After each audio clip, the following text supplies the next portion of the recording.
Hello students, अपन ने अब 9.4 में अब 13 तक क्वेश्चन सोल्व कर लिए थे। आगे देखते हैं सेम उसी प्रकार से।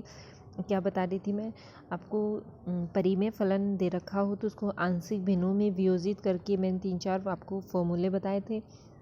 यहाँ पे देखना क्वेश्चन नंबर 15 में आपको परिमेय फलन दे रखा है और वो किस प्रकार से दे रखा है। X square 5x + 3 upon X square + 3x + 2।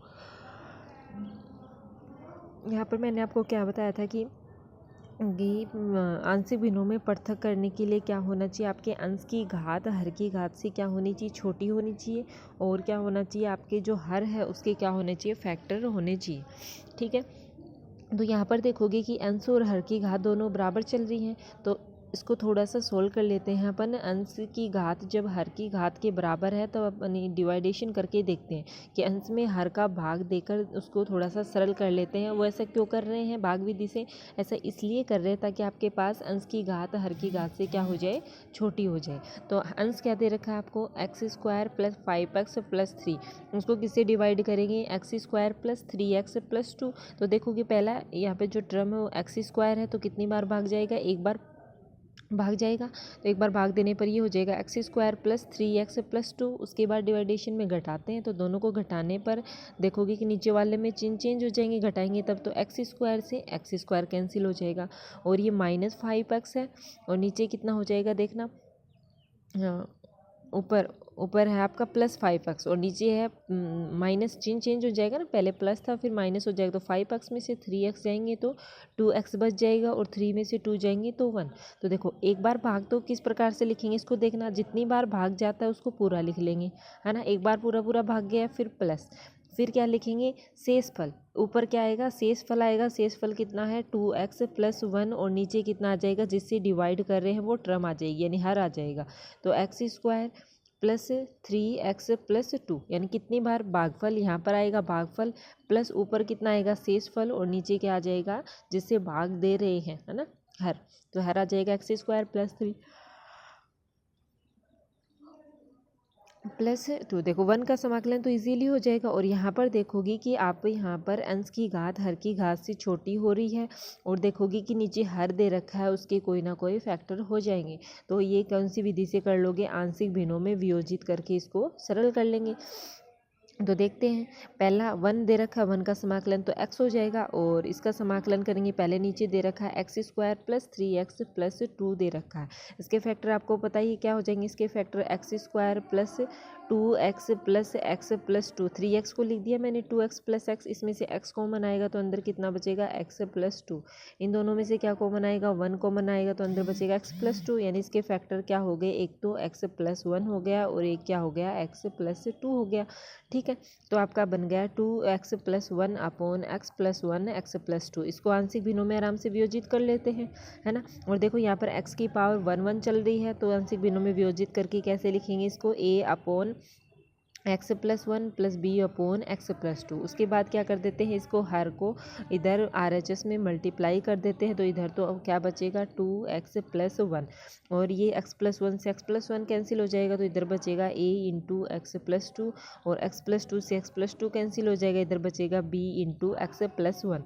अब यहाँ पर a और b की वैल्यू अपन को निकालनी है तो एक बार तो x बराबर क्या पुट कर दोगे, -1 पुट करोगे तो b 0 हो जाएगा और a की वैल्यू आ जाएगी। और एक बार x बराबर क्या पुट कर दोगे, -2 करने से a तो 0 हो जाएगा और किसकी वैल्यू आ जाएगी, b की वैल्यू, है ना। इनको देख के x की वैल्यू आपको पुट करनी है। तो मैं क्या पुट कर रही हूँ, x बराबर -1 तो a की वैल्यू कितनी आ गई आपके पास, -1 और x बराबर -2 कर रही हूँ तो b की वैल्यू कितनी आ गई, 3। और ये दोनों वैल्यू रखेंगे तो आपकी टर्म कैसे हो जाएगी, 2x + 1 अपॉन x + 1 × x + 2 की जगह क्या लिख सकते हैं अपन, -1 अपॉन x + 1 + 3 अपॉन x + 2 ये लिख देंगे। और इसका समाकलन तो इजीली आप लोग कर सकते हो। 1 का समाकलन कितना हो जाएगा, x माइनस बाहर ले लेंगे, 1 अपॉन x + 1 का क्या हो जाएगा, log x + 1 + 3 कॉन्स्टेंट बाहर ले लेंगे और 1 अपॉन x + 2 का क्या हो जाएगा, log x + 2 प्लस क्या हो जाएगा, c। और यही आंसर है आपका। आगे देखते हैं क्वेश्चन नंबर 18 में। क्वेश्चन नंबर 18 में आपको परिमेय फलन किस प्रकार से दे रखा है, आपको दे रखा है 1 अपॉन e की power x - 1 upon X square दे रखा है। देखो एक्सपोनेंशियल फंक्शन हर में दे रखा है, तो देखो दो तरीके हो सकते हैं इसके। एक तो मैंने आपको पीछे बताया था कि जब भी हर में आपको एक्सपोनेंशियल फंक्शन दे तो हमेशा आपको क्या बनाना पड़ेगा, अंश में भी एक्सपोनेंशियल फंक्शन बनना चाहिए। उसके लिए क्या करते थे, हर में से e की पावर x कुछ कॉमन ले लेते थे, उसको ऊपर ले जाते थे, है ना। तो एक तो वो तरीका था। एक अपन किस प्रकार से कर सकते हैं, जो मैं यहाँ पे कर रही हूँ, क्या करोगी, नीचे जो दे रखा है e की पावर x -1, उसको मैं क्या मान लूँगी, t, है ना, टी मानेंगे, ताकि आपके पास किसकी वैल्यू आ जाए, डी एक्स की वैल्यू आ जाए। इसका क्या करोगे, एक्स के सापेक्ष समाकलन करोगे तो ई की पावर एक्स का समाकलन ई की पावर एक्स -1 का समाकलन 0, और एक्स के सापेक्ष कर रहे हैं तो क्या आ जाएगा, डी एक्स, और इधर कितना आ जाएगा, डी टी। वैल्यू किसकी निकालनी है आपको, डी एक्स की वैल्यू निकालनी है, तो ये हो जाएगा डी टी अपॉन ई की पावर एक्स, और ई की पावर एक्स की वैल्यू यहाँ से ले लेंगे तो कितना आ जाएगा, डी टी अपॉन ई की पावर एक्स की वैल्यू कितनी आ जाएगी, t+1। ठीक है, तो ये किस प्रकार से हो गया, यहाँ पर डी एक्स की वैल्यू रख दो और e की पावर x -1 की जगह क्या रख दोगी, t। तो आपके जो टर्म है वो किस रूप में परिवर्तित हो जाएगी, ये हो जाएगी D T upon T square into t+1, है ना। इस प्रकार से होगी। अब देखना किस प्रकार से लिखोगे इसको, लिखना किसको है आपको, इसको लिखना है 1/t², फैक्टर हो गए ना। तो ये हो जाएगा, देखो यहाँ पर टी स्क्वायर दे रखा है, इसको मैं ऐसे भी तो लिख सकती हूँ, t² + 0, कोई फ़र्क पड़ेगा क्या, नहीं पड़ेगा। और ये हो जाएगा t+1, ऊपर 1 चल ही रहा है। अब देखोगे यहाँ पर तो t की पावर 1 चल रही है और यहाँ पर t की पावर क्या चल रही है, 2। तो मैंने बताया था जब भी आपको x² है ना, वो भी तो चर ही था और यहाँ टीचर है, स्क्वायर होता था तो उसको किस प्रकार से आंशिक भिन्नों में वियोजित करते थे, क्या मानते थे, ax + b मानते थे, है ना। तो यहाँ पर स्क्वायर दे रखा है तो आप किस रूप में मानोगे, इसको मानोगे at + b, क्योंकि चर t है तो t मान लेंगे, और नीचे क्या आता था, t²। और यहाँ पर तो t की पावर सिंगल ही चल रही है तो क्या मानोगे, c/t+1, है ना। तो ये 4 पॉइंट लिखाए थे मैंने, ध्यान रखने हैं आपको।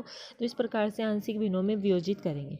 अब t² इंटू t+1 को RHS में ले जाएंगे तो इधर तो बच जाएगा 1 और इधर हो जाएगा at + b into t+1 + ct² हो जाएगा, ठीक है।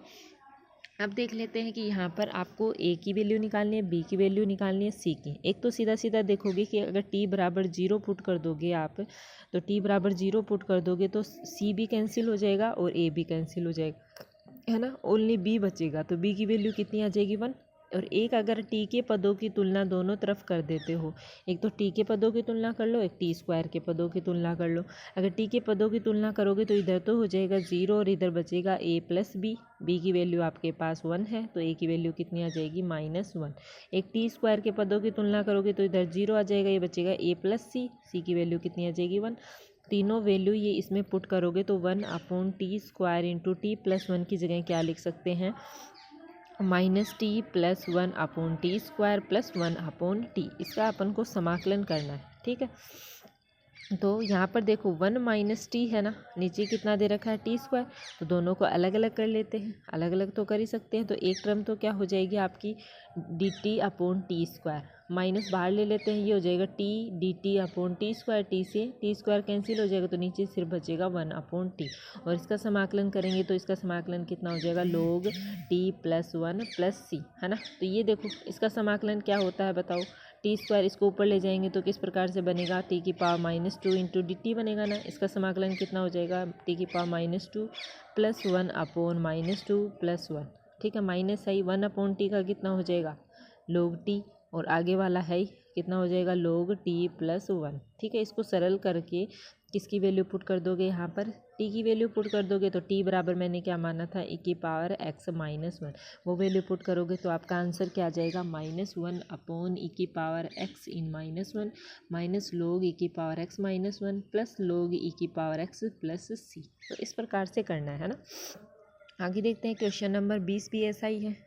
क्वेश्चन नंबर 20 में आपको क्या दे रखा है, परिमेय फलन दे रखा है, sec² dx/2 + 10x into 3 + 10x। ये तो ईजी सा ही है ना। अगर मैं यहाँ पर नीचे मैं क्या मान लूँगी, 10x को मैं क्या मान लूँ, t, तो आप देखोगे कि इसको tan x को t मानने से ऊपर वाली टर्म अपने आप आ जाएगी इस अवकलन करने पर। tan x का अवकलन सेक स्क्वायर x और इंटू डी एक्स के सापेक्ष करें इंटू डी टी, तो इसकी जगह क्या पुट कर सकते हैं, डी टी पुट कर सकते हैं। तो ये आपके टर्म किस रूप में परिवर्तित हो जाएगी, D T upon 2 + t into 3 + t। वही आंशिक भिन्न वाला बन गया और t की पावर सिंगल चल रही है, तो आंशिक भिन्नों में वियोजित करोगे तो क्या बन जाएगा, a/2 + t + b/3 + t। इस पूरी टर्म को RHS में ले जाओगे तो बचेगा 1 = a इंटू 3 + t और प्लस b इंटू 2 + t।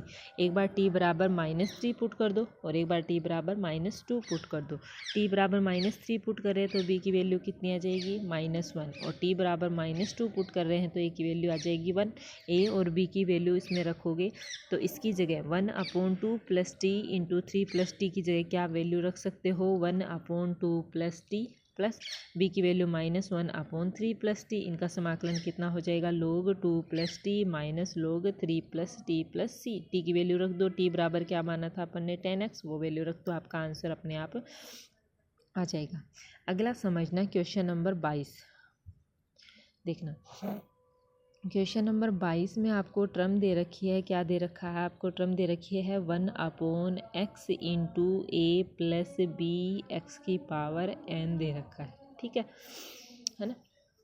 तो आप लोग क्या करोगे कि देखोगे कि इसमें इसका समाकलन करना है ना। अगर यहाँ पर आप देखोगे कि यदि मैं x की पावर n को t मान लूँ, x की पावर n को मैं अगर t मान लूँ तो उसका अवकलन करोगे तो कितना होगा। यदि मैं मान लूँ, आप सोचोगे कि इसको किस प्रकार से सोल्व कर सकते हैं, तो मैं x की पावर n को अगर मैं t मान लूँ उसका अवकलन करोगे तो आपके पास क्या होना चाहिए, n x की power n-1 into D X और बराबर डी टी, है ना। तो आपके पास क्या होना चाहिए, यदि x की पावर n को t मान रहे हो तो ऊपर तो आपका x की power n-1 into D x बनना चाहिए, तभी उसकी जगह ये वैल्यू पुट कर सकते हो 1/n इंटू डी टी, और नीचे x की पावर n की जगह क्या वैल्यू पुट कर सकते हो, t, है ना। क्योंकि वैसे तो इसका आंशिक भिन्नों में वियोजन होगा नहीं।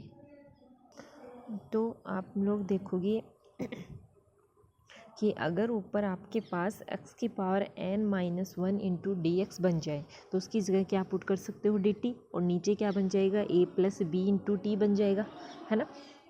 तो वो आंशिक भिन्नों में वियोजित हो जाएगा। तो आप लोग ऊपर x की पावर n-1 बनाने के लिए मैं ऊपर नीचे किससे गुणा कर देती हूँ, मैं x की पावर n-1 से ऊपर गुणा कर देती हूँ और x की पावर n-1 से नीचे गुणा कर देती हूँ, कोई फ़र्क नहीं पड़ेगा। तो ऊपर मैंने गुणा किया x की power n-1 into D x, तो नीचे भी x की पावर n-1 से गुणा किया, और क्या है x चल ही रहा है और क्या है a + b इंटू एक्स की पावर n। तो ऊपर तो x की power n-1 into D x है, नीचे x की पावर n-1 तो पहले से है और एक पावर इसकी x की आ जाएगी, और इंटू में क्या बनेगा, a + b इंटू एक्स की पावर n। देखो 1 से 1 कैंसिल हो जाएगा, यहाँ कितना बनेगा x की पावर n। तो मैं x की पावर n को क्या मान लूँगी, x की पावर n को अगर मैं t मान लूँगी तो इसका अवकलन करेंगे तो बनेगा n इंटू एक्स की power n-1 into D T हो जाएगा। तो n को उधर ले जाऊँगी तो x की power n-1 into D x की जगह क्या पुट कर सकते हैं, 1/n into D T put कर सकते हैं, ठीक है। तो 1/n into D T put करेंगे, n तो क्या है 1/n तो कोस्टेंट बाहर ले लेंगे तो ऊपर तो बन जाएगा डी टी और नीचे बनेगा t into A plus B into T, है ना। तो इसका फैक्टर हो गए, तो इसको अपन क्या कर सकते हैं, सोल्व करने के लिए आंशिक भिन्न में आराम से बदल सकते हैं। तो 1/t into A plus B into T है और t की पावर सिंगल सिंगल चल रही है, तो आंशिक भिन्न में वियोजित किस प्रकार से करेंगे, a/t plus b/a plus B into T, ठीक है। इस तो पूरी टर्म को RHS में ले जाएंगे तो इधर LHS में तो 1 बच जाएगा, इधर बन जाएगा a into A plus B T plus B into T. तो एक बार तो t बराबर 0 पुट कर दो और एक बार t बराबर 1 पुट कर दो, a और b की वैल्यू आ जाएंगी। t बराबर 0 पुट करोगे तो a की वैल्यू आपके पास कितनी आ जाएगी, 1/a, और यदि t बराबर 1 पुट करोगे तो आपके पास b की वैल्यू क्या आएगी, देखना इस प्रकार से आएगी 1 - 1 माइनस b/a, 1 से 1 कैंसिल हो जाएगा, b की वैल्यू आ जाएगी -b/a। a और b दोनों की वैल्यूज़ में रखोगे तो आपको इसकी जगह क्या पुट कर सकते हो, 1/t into A plus B T की जगह पुट कर सकते हो 1/a और अपॉन में t प्लस b/a अपॉन में a प्लस बी टी, ठीक है। तो 1/n कॉन्स्टेंट है बाहर ले लिया और 1/a भी कॉन्स्टेंट है ना। एक बार तो मैंने 1/n बाहर ले लिया, अंदर वाले में से 1/a कॉन्स्टेंट बाहर ले लिया और समाकलन किसका बनेगा 1/t इंटू dt। माइनस में क्या है b/a है और इधर कितना बच जाएगा dt/a plus b into T है ना।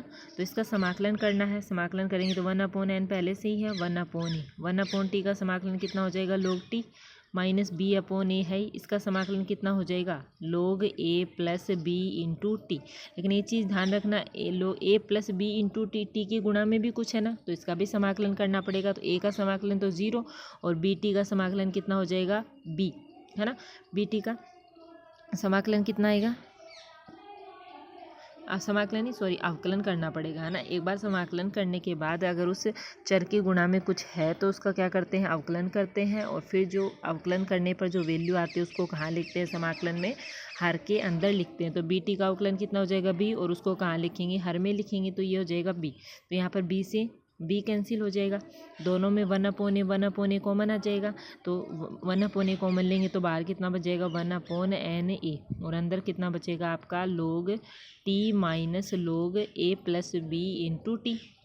टी की वैल्यू रख दो, टी की वैल्यू क्या है आपके पास, टी की वैल्यू है x⁴n, तो आपका आंसर आ जाएगा 1/a log, ऊपर तो कितना था टी था और नीचे कितना था a plus B into T plus C. T की वैल्यू रखोगे तो कितना आ जाएगा 1/a log टी की वैल्यू कितनी है x⁴n और नीचे कितना हो जाएगा a plus B into x⁴n plus क्या जाएगा c। तो ये आपका आंसर था। इस क्वेश्चन को ध्यान से कर लेना, इंपॉर्टेंट क्वेश्चन है ये।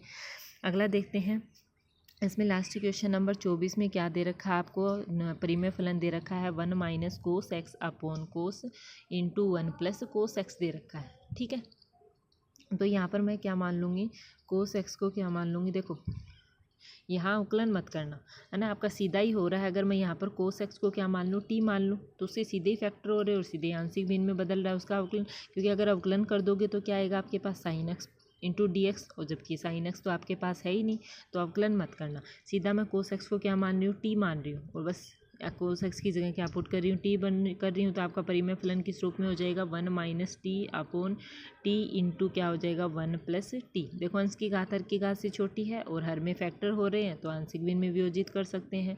तो इसकी जगह आंशिक भिन्न में वियोजित किस प्रकार से होगा a upon T plus b upon 1 plus T. इधर पूरी टर्म को RHS में ले जाएंगे तो 1 माइनस टी बराबर कितना हो जाएगा a into 1 plus T plus b कितना हो जाएगा t। एक बार t बराबर 1 पुट कर दो और एक बार t बराबर 0 पुट कर दो। t बराबर 0 पुट करोगे तो a की वैल्यू आपके पास कितनी आ जाएगी 1, और t बराबर 1 पुट करोगे तो b की वैल्यू कितनी आ जाएगी -2। दोनों वैल्यू रखोगे तो आपकी टर्म क्या हो जाएगी 1 upon T minus 2 upon 1 plus T. उसका समाकलन तो इजीली हो सकता है, 1 अपॉन टी का समाकलन log T minus 2 constant 1 upon T plus 1 का समाकलन log टी प्लस 1 प्लस क्या आ जाएगा c। तो ये आपकी एक्सरसाइज 9.4 थी। सेम एक्सरसाइज आपकी 9.5 चलेगा। यहाँ पर मैंने क्या बताया था आंशिक भिन्नों में वियोजित कब होंगे, क्या देखोगे सबसे पहले आप लोग देखोगे कि परिमेय फलन दे रखा हुआ ना अंश बटा हर के रूप में दे रखा हो और अंश की घात हर से छोटी होनी चाहिए और हर जो दे रखा है उसका क्या होना चाहिए फैक्टर होना चाहिए। और फैक्टर किस प्रकार से हो रहा है वो 4 पॉइंट मैंने बताए थे, उसके अकॉर्डिंग आप आंशिक भिन्नों में वियोजित कर लोगे। और एक क्वेश्चन इसमें आया था कि अंश और हर की घात बराबर थी, तो उस कंडीशन में क्या करोगे आप भाग विधि काम में लेकर अंश की घात हर की घात से क्या करोगे छोटी। 9.5 के एक्सरसाइज में आप देखोगे कि जो हर दे रखा है उसका फैक्टर नहीं होगा, तो उसके लिए एक अलग मतलब फॉर्मूला आएगा, उस फॉर्मूले से आपके सारे क्वेश्चन हो जाएंगे।